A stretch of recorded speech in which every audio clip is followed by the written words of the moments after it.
नमस्ते। क्या आपने कभी सोचा है कि क्लाइमेट चेंज का इंडियन इलेक्शंस में क्या रोल होता है? चलिए इस इंटरेस्टिंग टॉपिक को थोड़ा डीपली समझते हैं। इंडिया में एक ऐसा देश जो क्लाइमेट वेरिएबिलिटी जैसे मॉनसून, ड्राउट्स और फ्लड से बहुत ज्यादा प्रभावित होता है। क्लाइमेट चेंज का इशू इलेक्शन में सबसे ज्यादा इंपॉर्टेंट होना चाहिए, है ना?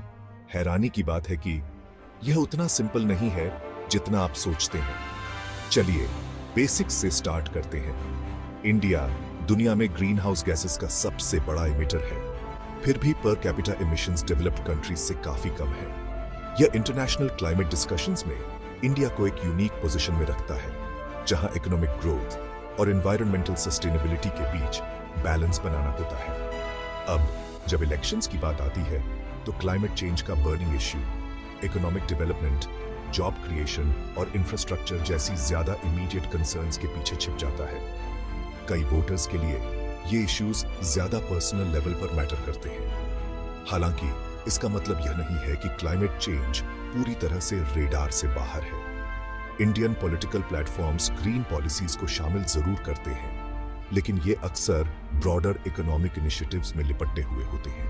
उदाहरण के लिए सोलर एनर्जी प्रोजेक्ट्स पर आमतौर पर एनर्जी सिक्योरिटी को बढ़ावा देने और जॉब्स क्रिएट करने के कॉन्टेक्स्ट में चर्चा की जाती है, न कि सीधे तौर पर क्लाइमेट मिटिगेशन को एड्रेस करने के लिए।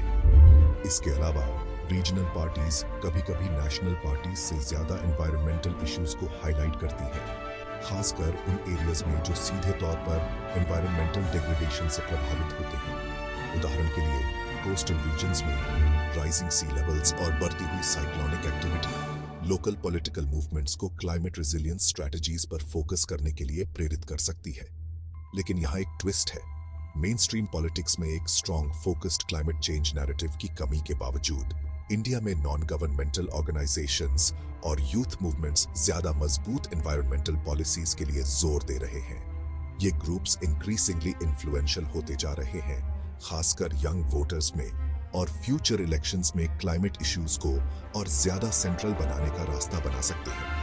संक्षेप में, हालांकि क्लाइमेट चेंज अभी तक इंडियन इलेक्शंस में एक हेडलाइन इश्यू नहीं बन पाया है, लेकिन इसके सीड्स बोए जा रहे हैं। जैसे जैसे पब्लिक अवेयरनेस बढ़ेगी और क्लाइमेट चेंज के इंपैक्ट्स और ज्यादा स्पष्ट होंगे, यह संभव है कि यह ग्लोबल चैलेंज इंडिया में पॉलिटिकल डिबेट्स के हार्ट तक पहुंच जाएगा। तो आप क्या सोचते हैं? क्या क्लाइमेट चेंज इंडियन पॉलिटिक्स में एक पिवटल इशू बनेगा? अपने विचार नीचे कमेंट्स में जरूर बताएं। और अगर आपको ये ओवरव्यू हेल्पफुल लगा तो हमें लाइक करें और ऐसे ही इंसाइटफुल डिस्कशंस के लिए सब्सक्राइब करें। अगले वीडियो में मिलते हैं।